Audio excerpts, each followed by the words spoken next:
todos lo pueden lograr. Sonido es aquello que llevo en el ritmo cuando hago mis dedos chasquear. Cuando con los chicos en los cumpleaños trompetas hacemos sonar. Me gusta que un barco salude con este sonido que vas a escuchar. También el sonido que hace mi tío cuando se pone a bostezar. Eso.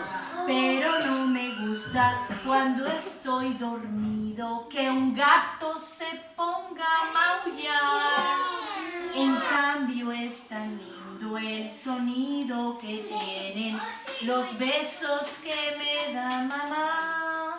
¿Cómo suenan los besos? Me gusta el sonido que tiene el silbido y por eso me pongo a silbar. Eso es. Cuando los domingos voy a los partidos y escucho a la gente gritar. También el sonido, si no hay ningún ruido, el silencio se puede escuchar. Silencio. Eso es.